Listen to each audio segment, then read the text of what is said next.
Welcome to One Biology. अब start करते हैं exact topic exchange of gases. इसके पहले वीडियोस में हमने देखा ब्रीथिंग प्रोसेस क्या होती है, inhalation, exhalation, difference between breathing and respiration, mechanism of breathing भी हमने देखी, रेस्पिरेटरी सिस्टम जो ब्रीथिंग प्रोसेस में हेल्प करता है और रेस्पिरेटरी सिस्टम में जो भी ऑर्गन्स हेल्प करते हैं उसका डायग्रामेटिक स्ट्रक्चर हमने देखा और किस तरीके से लंग्स और बाकी के पार्ट्स हेल्प करते हैं ब्रीथिंग प्रोसेस में। अब हम देखते हैं क्या जो आपके चैप्टर का सेकेंड टॉपिक है, that is exchange of gases को इन डिटेल में।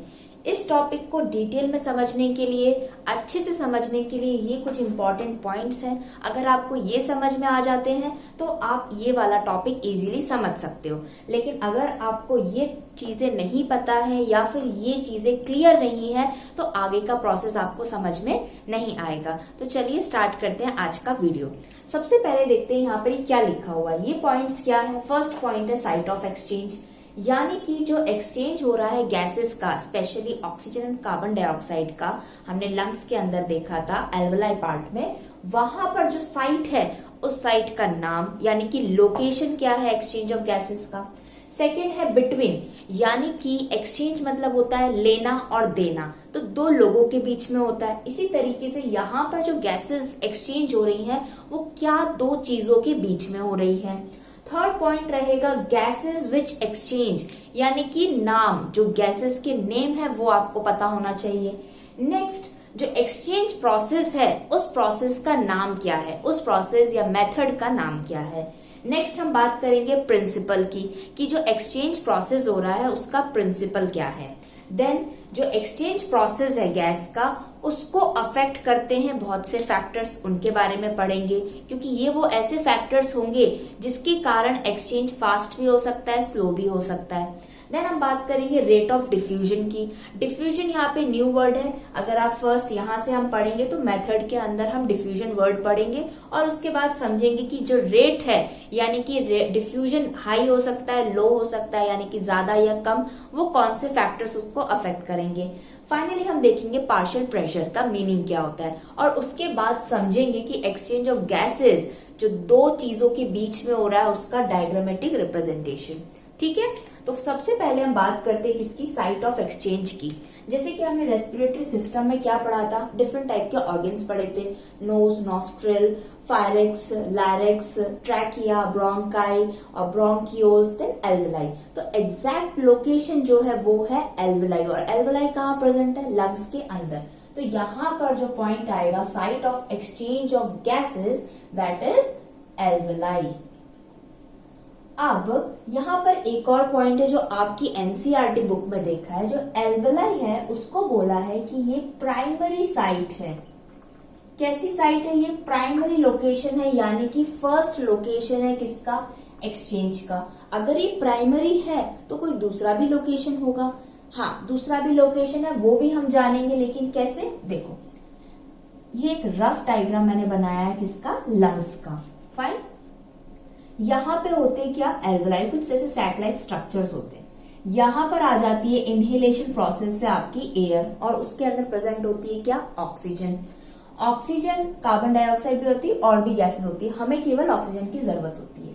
तो यहाँ पे फर्स्ट टाइम एल्वेलाई से एक्सचेंज होती है क्या, ऑक्सीजन, यानी कि ऑक्सीजन बाहर जाती है और कार्बन डाइऑक्साइड एल्वेलाई के अंदर आती है और कार्बन डाइऑक्साइड फिर वो एक्सहेल हो जाती है। तो ये वाला पॉइंट कैसा हो गया, प्राइमरी साइट हो गई। अब ये ऑक्सीजन एल्वेलाई से बाहर निकल गई है, अब इसका कहाँ यूज है। हमने देखा था कि जो रेस्पिरेशन प्रोसेस था, जहां पे एक सेल के अंदर जो भी फूड मटेरियल या ग्लूकोज पार्टिकल होता है जो ब्रेक होता है एनर्जी रिलीज करने के लिए, तो उसको चाहिए होता है क्या, ऑक्सीजन चाहिए होता है। तो यही ऑक्सीजन कहाँ जाता है, सेल के पास में। अब ये अगर पूरी एक बॉडी है तो सेल कहाँ प्रेजेंट होंगे, टिश्यूज में प्रेजेंट होंगे। टिश्यू कहाँ होगा, पूरी बॉडी की जो ऑर्गन्स है वो टिश्यूज से बने और टिश्यू सेल से बने। तो ये ऑक्सीजन हर बॉडी के सेल में जाना चाहिए। तो सेल तक पहुंचने के लिए इस ऑक्सीजन को फिर एक ट्रांसपोर्ट, मीन्स ऑफ ट्रांसपोर्ट लेना पड़ेगा, और वो क्या होगा यहाँ पर, ब्लड। तो ये ऑक्सीजन अब ब्लड में ट्रेवल होकर जाएगी और ब्लड पूरी बॉडी में मूव हो सकता है। क्यों? क्योंकि ब्लड एक लिक्विड कनेक्टिव टिश्यू है, कनेक्टिव टिश्यू है, वो हर पार्ट्स को कनेक्ट कर रहा है अपने थ्रू। तो यहाँ पर ऑक्सीजन कहाँ पर आ जाएगी, ब्लड में, और ब्लड मूव होते हुए जाएगा कहाँ पे, टिश्यू के पास, और वहां सेल को दे देगा। तो अगेन ब्लड से फिर वो किसके पास जाएगी ऑक्सीजन, टिश्यू के पास। तो क्या हो जाएगा, एक्सचेंज, और टिश्यू से किसको ले लेगी, कार्बन डाइऑक्साइड को। आगे हम डिटेल में देखेंगे। तो पहला हो गया प्राइमरी साइट, एल्वेलाई में एक्सचेंज हो गया ऑक्सीजन का। सेकेंड कहाँ पे होगा, ब्लड से जाएगा टिश्यू लेवल पर, तो वो हो जाएगा दूसरा सेकेंडरी। तो आपकी बुक में एल्वेलाई को प्राइमरी साइट दिया है, ठीक है। अब नेक्स्ट पॉइंट है बिटवीन, यानी कि जो ये ऑक्सीजन एंड कार्बन डाइऑक्साइड जो गैस है वो किन दो चीजों के बीच में हो रही है, वो हो रही है ब्लड एंड टिश्यू के बीच में, ठीक है। किसके बीच में, ये ब्लड के पास कहां से आएगी, एल्वेलाई के पास से ऑक्सीजन आ जाएगी, और ये ब्लड मूव करता हुआ टिश्यू के पास जाएगा और वहां पे ऑक्सीजन दे देगा। तो ब्लड एंड टिश्यू के बीच में एक्सचेंज हो रहा है गैसेस का। साइड क्या है, प्राइमरी एल्वेलाई है, सेकेंडरी क्या हो गई, टिश्यू लेवल पर हो गई। थर्ड है गैसेस विच एक्सचेंज। अब जो एक्सचेंज हो रहा है वो गैसेस कौन सी है, उनका नाम सिंपल, हम एयर को इनहेल करते हैं लेकिन उसमें से एक्सचेंज ओनली 2 गैसेस का करते हैं, that is first one is oxygen और सेकेंड क्या है आपकी, कार्बन डाइऑक्साइड, ठीक है। नेक्स्ट है मेथड, यानी कि जो एक्सचेंज प्रोसेस हो रहा है उस मेथड का नाम क्या है। लाइक अगर मैं बात करूं कि मुझे यहाँ से ट्रैवल करके कहीं दूसरी सिटी में जाना है, तो मैं ट्रैवल करके स्कूटर से, बाइक से, कार से, ट्रेन से, एरोप्लेन से जा सकती हूँ, तो वो मेरे डिफरेंट मीन्स ऑफ ट्रांसपोर्ट हो गए। सेम इसी तरीके से, और मेथड भी उसकी क्या हो गई, मेरी डिफरेंट हो गई मूव करने की। उसी तरीके से यहाँ पर जो ऑक्सीजन और कार्बन डाइऑक्साइड जब एल्वेलाई से ब्लड में आएगी और ब्लड से टिश्यू में जाएगी तो वो मेथड कहलाएगी क्या, सिंपल डिफ्यूजन मेथड। और डिफ्यूजन मेथड किस बेसिस पे, किस प्रिंसिपल पे काम करती है, हाई टू लो। यानी कि अगर मैं बोलूं कि ये ब्लड है और यहाँ पर एक टिश्यू है, ठीक है, इसके पास भी कुछ अमाउंट ऑफ ऑक्सीजन होगा। ऐसा नहीं है कि जब हम ब्रीथ इन करते हैं, इनहेलेशन प्रोसेस करते हैं, तो हमारे लंग्स के अंदर 0 एयर होती है या 0 ऑक्सीजन होती है। फिर भी हमारे लंग्स में कुछ अमाउंट ऑक्सीजन का होता है, लेकिन as compare to atmospheric oxygen कम होता है, तो हम इनहेल कर लेते हैं। उसी तरीके से अगर इस ब्लड के पास में भी ऑक्सीजन है, टिश्यू के पास भी ऑक्सीजन है, अब मैं बोलूं इन दोनों के बीच में ये ऑक्सीजन का डिफ्यूजन होना चाहिए। ऑक्सीजन जाएगी, ट्रैवल करेगी, लेकिन कब करेगी, ब्लड से टिश्यू में कि टिश्यू से ब्लड में। अगर यहाँ पर ब्लड में ऑक्सीजन बहुत ज्यादा होगी और यहाँ कम होगी तो ये ऑक्सीजन इधर मूव करेगी, हाई टू लो। तो यही प्रोसेस क्या है, डिफ्यूजन। अगर मैं बोलूं कि ये लो टू हाई जाएगी तो वो प्रोसेस डिफ्यूजन नहीं कहलाएगा, ठीक है। ये हो गया क्या, मेथड। किसका मेथड हो गया, ऑक्सीजन के और कार्बन डाइऑक्साइड के एक्सचेंज का। सेम उसी तरीके से जो कार्बन डाइऑक्साइड भी प्रेजेंट होती है इनके पास में, वो भी उसी तरीके से एक्सचेंज होती है। नेक्स्ट हम बात करते हैं किसकी, प्रिंसिपल की, यानी कि ये जो ऑक्सीजन और कार्बन डाइऑक्साइड डिफ्यूजन मेथड से एक्सचेंज हो रहे हैं, लेकिन इसके बीच का प्रिंसिपल कैसे आया, ये क्यों ऐसे एक्सचेंज हुए, या फिर लंग्स के अंदर ऑक्सीजन या एयर क्यों अंदर आई, क्योंकि जो प्रेशर था उसका डिफरेंस बना था। डिफरेंस बना तभी तो एक ज्यादा और एक कम हुआ, और डिफरेंस मतलब क्या होता है, ग्रेडियंट। तो यहाँ पर जो इसका प्रिंसिपल है वो क्या है, प्रेशर या कहें कॉन्सेंट्रेशन ग्रेडियंट। ये सारे पॉइंट एक दूसरे से इंटर रिलेटेड हैं। आप केवल एक वर्ड को समझकर या अंडरस्टैंड करके दूसरों को नहीं समझ सकते। सबसे पहले ये दिमाग में रखो, एक डायग्राम लंग्स का, उसके अंदर एल्वेलाई पार्ट को बस याद रखो। एल्वेलाई एक साइट है जहां पर एक्सचेंज हो रहा है। किसका एक्सचेंज हो रहा है, गैसेस का। कौन सी गैसेस का, ऑक्सीजन का भी, कार्बन डाइऑक्साइड का। अब एक्सचेंज हुआ है तो कोई प्रोसेस या मेथड होगी, तो उस मेथड का नाम क्या है, डिफ्यूजन। अगर मुझे पैसे ट्रांसफर करना है, मनी ट्रांसफर करना है, किसी को देना है, तो मैं अपने हाथ में कुछ नोट रख के 500 का, 1000 का, जितना मुझे देना है, हैंड टू हैंड दे सकती हूँ सामने वाले को, तब भी मैंने ट्रांसफर किया। या फिर अगर वो इंसान मेरे सामने प्रेजेंट नहीं है तो मैं उसको पेटीएम कर सकती हूँ, या जब शॉप पे हम जाते हैं, हमारे पास पैसे नहीं है, नोट नहीं है, तो क्या आप शॉपिंग नहीं कर सकते, हम कर सकते हैं। हमारे कार्ड से हम शॉपिंग कर सकते हैं। तब भी आपने मनी ट्रांसफर किया, आपके पास में मनी तब नहीं था, कार्ड में था, उसके थ्रू आपने ट्रांसफर किया। तो उसी तरीके से यहाँ पर जो एक्सचेंज होगा उस मेथड का नाम क्या हो गया, डिफ्यूजन हो गया। देन प्रिंसिपल क्या था, एक जगह ज्यादा था, एक जगह कम था, डिफरेंस हो गया, ग्रेडियंट बन गया, प्रेशर का ग्रेडियंट है, कॉन्सेंट्रेशन का ग्रेडियंट है, ये इसका मेन प्रिंसिपल है गैसेस एक्सचेंज होने का। अगर बाहर एटमॉस्फेयर में और लंग्स के अंदर यानी कि पल्मनरी प्रेशर दोनों जगह सेम सेम रहेंगे तो कोई एक्सचेंज नहीं होगा, ना इनहेलेशन होगा ना एक्सहेलेशन होगा। नेक्स्ट हम बात करते हैं factors affects the exchanging of gases. अब ये एक्सचेंज हो रहे हैं, ये केवल अकेले तो ही प्रेजेंट नहीं है, बाहर एटमॉस्फेयर है, अंदर भी बहुत सारी चीजें हैं और इनका कुछ पर्टिकुलर स्ट्रक्चर है, वो किसी चीज से बने हैं, सेल से बने हैं, टिश्यू से बने, कुछ ना कुछ तो फैक्टर्स अफेक्ट करेंगे उनको। तो पहला फैक्टर इसका होता है क्या, सॉल्युबिलिटी ऑफ गैसेस। अब कौन सी गैसेस, यही ऑक्सीजन और यही कार्बन डाइऑक्साइड। ये ऑक्सीजन अगर हम ब्लड में ट्रैवल करके जाएगी तो ब्लड कैसा है, ब्लड कोई वेसल तो है नहीं, ब्लड कोई सॉलिड तो है नहीं, लिक्विड है, पानी की तरह है। और ऑक्सीजन क्या है, कार्बन डाइऑक्साइड क्या है, गैस है। तो इस गैस को ब्लड के अंदर डिसॉल्व होना पड़ेगा, सॉल्व होना पड़ेगा, ठीक है। तो ये क्या हो गया, सॉल्युबिलिटी। जितना ज्यादा अच्छे से सॉल्युबल होगा उतना अच्छा एक्सचेंज हो पाएगा। अब सपोज मान के चलो यहाँ से एयर अंदर आ गई, यहाँ पर तो अंदर तक ट्रैकिया तक कोई ब्लड का रोल ही नहीं है क्योंकि एज इट इज पाइप्स बने हुए हैं, फाइन। एल्वेलाई तक भी उसको ब्लड नहीं मिलेगा। एल्वेलाई के बाद जब एक्सचेंज हुआ तब तो उसे टिश्यू तक जाने के लिए ब्लड का सहारा लेना पड़ेगा। और ब्लड कैसा है, लिक्विड है। आप अगर गए हो कहीं बीच पर और आपको दूसरे साइड में जाना है तो पानी तो क्रॉस करना पड़ेगा। तैरना नहीं आता तो आप बोट लोगे, शिप लोगे, जो भी लोगे, तो आपको वो उस पे बैठना तो पड़ेगा ना, उसमें तैरना तो पड़ेगा ना किसी के थ्रू, किसी पे बैठ के या खुद तैर के। तो उसी तरीके से अगर आप में डर नहीं होगा तो आप उस तरफ पहुंच जाओगे, अगर डर होगा पानी का तो नहीं जा पाओगे। तो मान के चलो ये डर जो है वो सॉल्युबिलिटी है।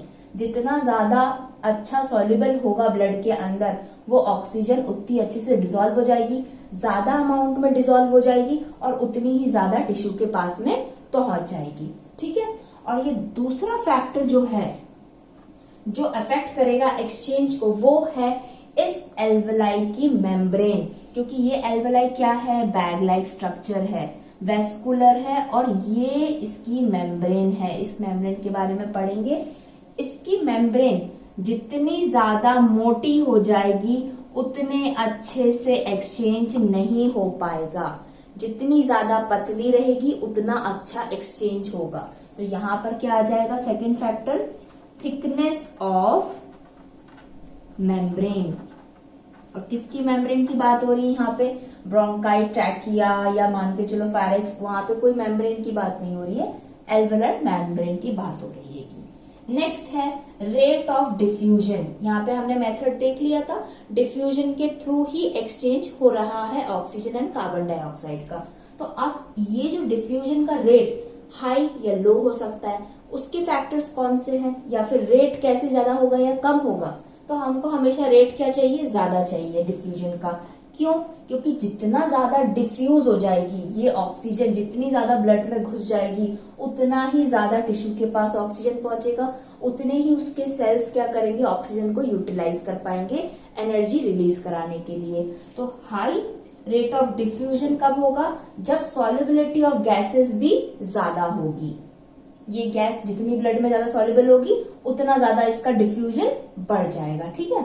सेकंड क्या था यहाँ फैक्टर, थिकनेस ऑफ मेम्ब्रेन। तो यहाँ पे थिकनेस अब हम बताएंगे किस टर्म्स में, हाई या लो।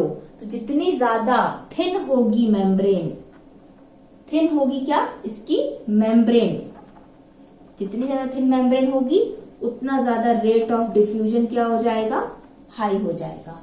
थिकनेस इसका फैक्टर है, यहाँ पर ये मत सोचना कि थिक लिख दिया तो मोटी होना चाहिए। थिकनेस इसका फैक्टर है जो अफेक्ट कर सकता है। अब इसकी थिकनेस बहुत कम होना चाहिए यानी कि थिन होना चाहिए, या बोल के चलो थिकनेस ऑफ मेम्ब्रेन बहुत कम होगी तो रेट ऑफ डिफ्यूजन बढ़ जाएगा, या थिन मेम्ब्रेन ज्यादा होगी, थिन होगी बिल्कुल पतली। तो यहाँ पे मैं दूसरा ये थिकनेस भी लिख देती हूँ, थिकनेस जितनी कम होगी उतना रेट ऑफ डिफ्यूजन ज्यादा होगा। और नेक्स्ट लास्ट क्या है आपका, पार्शियल प्रेशर। अब ये पार्शियल प्रेशर क्या है? प्रेशर मतलब तो समझते हो फोर्स पर यूनिट एरिया होता है, वो तो ठीक है, प्रेशर पड़ रहा है। हम बैलून के बारे में बात कर रहे हैं तो उसके अंदर जितना ज्यादा प्रेशर हवा भरते जाओगे तो वो उतना बड़ा होता जाएगा। यहाँ पर क्या मतलब है, जो हम एयर को इनहेल कर रहे हैं इनहेलेशन प्रोसेस में, और एयर क्या है, मिक्सचर ऑफ गैसेस है, और वो भी कैसा, डिफरेंट टाइप की गैसेस प्रेजेंट है। ये हो गई गैस 1 का पार्टिकल, ये हो गया गैस 2, ये हो गई आपकी गैस 3, इधर हो गई गैस 4, इस तरीके की बहुत सारी गैसेस है। तो हर गैस इस एयर के अंदर अपना एक प्रेशर पुट करेगी, क्या करेगी, प्रेशर अंदर डालेगी, और इसी प्रेशर को क्या बोलते हैं, पार्शियल प्रेशर। अब पार्शियल का मतलब क्या होता है, पार्शियल वर्ड मतलब होता है आधा अधूरा, ठीक है। अब ये पूरी एयर का प्रेशर तो हम नहीं कह सकते। अगर गैस नंबर 4 कोई पर्टिकुलर प्रेशर डाल रही है mm ऑफ Hg, ये प्रेशर का पार्शियल प्रेशर की यूनिट होती है, mm ऑफ Hg में बोलते हैं। सपोज ये x y z कुछ डाल रही है, इतना प्रेशर यहाँ पर, तो क्या मैं एयर का प्रेशर भी गैस 4 की प्रेशर से कंपेयर करूंगी? क्या उसी को मैं मानूंगी? नहीं, गैस 4 का अलग है, गैस 3 का अलग है, गैस 1 का, गैस 2 का। फिर जब इनको कंबाइन कर देते हैं तब ये टोटल प्रेशर ऑफ एयर बन जाता है। तो ये सब कैसी है, आधी अधूरी प्रेशर पुटअप कर रही है पूरी एयर के अंदर। तो इसीलिए इंडिविजुअल गैस का प्रेशर ओवरऑल में क्या बोलते हैं, उसको पार्शियल प्रेशर बोलते हैं, ठीक है। यहां पर हमने देखा था जो फैक्टर्स थे एक्सचेंज प्रोसेस को अफेक्ट कर रहे थे, उसमें एक फैक्टर था थिकनेस ऑफ एल्वेलर मेम्ब्रेन। अब हम यहाँ पर एल्वेलाई को बनाते हैं और बताते हैं कि किस तरीके से इसकी मेम्ब्रेन थिक होती है कि थिन होती है। जो एल्वेलाई है वो डबल मेम्ब्रेन स्ट्रक्चर है। तो एक ये हो गई, और दूसरे कलर से बना देते हैं, ये इस तरीके का क्या हो जाता है, एल्वेलाई होता है। तो ये हो गई क्या, आउटर, और ये हो गई क्या, इनर। लेकिन यहाँ पर आउटर और इनर वर्ड यूज नहीं करते हैं। जो यहाँ पर आउटर होती है उसका नाम है एपिथीलियम, और एग्जैक्टली बोले तो स्क्वैमस एपिथीलियम। स्क्वैमस इसलिए क्योंकि इसमें जो टिश्यूज होते हैं उनके स्ट्रक्चर के ऊपर उसका नाम दिया गया है। और जो अंदर वाली मेम्ब्रेन होती है उसका नाम होता है एंडोथीलियम। ऊपर वाली हो गई एपी, अंदर वाली क्या हो गई, एंडोथीलियम। अब हमने पहले भी एक चीज पॉइंट पढ़ा था कि जब दो मेम्ब्रेन आती तो उसके बीच में भी कुछ ना कुछ होता है और उसका नाम भी होता है। तो बीच वाले पार्ट को क्या बोलते हैं, बेसमेंट। तो ये हो गया एक एल्वेलाई का स्ट्रक्चर। तो यही मेम्ब्रेन के बारे में बात हो रही है। ये जितनी ज्यादा थिन होगी उतना अच्छे से जो अंदर इसके ऑक्सीजन आई है वो बाहर जाकर ब्लड के पास पहुंच जाएगी, और जो ब्लड के पास में कार्बन डाइऑक्साइड है वो बहुत इजीली एल्वेलाई के अंदर पहुंच जाएगा। अगर ये जितनी मोटी होती जाएगी तो एक्सचेंज नहीं हो पाएगा। अब आप सोचोगे ये मोटी पतली क्यों होगी, ऑलरेडी जब भगवान ने इसको पतली दी है तो इसमें थिकनेस की बात करने की क्या जरूरत है। इसलिए जरूरत है जब हमको बहुत ज्यादा सर्दी हो जाती है या बहुत ज्यादा रेस्पिरेटरी कुछ प्रॉब्लम्स होती है तो कई बार जो म्यूकस होता है वो यहाँ पे एक्यूमुलेट हो जाता है, जिसके कारण से क्या होता है, जो इसकी मेम्ब्रेन है वो अच्छे से डिफ्यूजन प्रोसेस नहीं कर पाती और एक्सचेंज नहीं हो पाता है, तो सांस लेने में प्रॉब्लम होती है। तो यही एक पॉइंट था। अब इतना क्लियर हो गया एक्सचेंज ऑफ गैसेस में एल्वेलाई में हो रहा है। फैक्टर्स के बारे में बात करें तो इसकी थिकनेस हो गई, और जो ये ऑक्सीजन और कार्बन डाइऑक्साइड है इसका जो सॉल्युबिलिटी है गैस की ब्लड के अंदर वो अफेक्ट करती है इसके डिफ्यूजन प्रोसेस को। देन हमने देखा था इसका जो मेथड है एक्सचेंज होने का वो डिफ्यूजन है। गैस का नाम है ऑक्सीजन कार्बन डाइऑक्साइड फाइन, और किसके बीच में हो रही है, यहाँ ब्लड के बीच में और टिश्यू के बीच में होगा। अब हम देखेंगे, ये तो हो गया केवल रिटन पार्ट। अब हम देखेंगे एक डायग्राम बनाएंगे जिसमें हम डायग्रामेटिकली समझेंगे कि किस तरीके से एग्जैक्टली एक्सचेंज हो रहा है। और वहां पर ये जो पार्शियल प्रेशर वर्ड है बहुत बार यूज होगा, क्योंकि इसी के बेसिस पे, पार्शियल प्रेशर के बेसिस पे ही जो ये ऑक्सीजन है और कार्बन डाइऑक्साइड है मूव करेगी एल्वेलाई से ब्लड में, ब्लड से टिश्यू में, अगेन टिश्यू से ब्लड में, और ब्लड से फिर वो एल्वेलाई में, और फिर वो एक्सहेल हो जाएगी। ठीक है।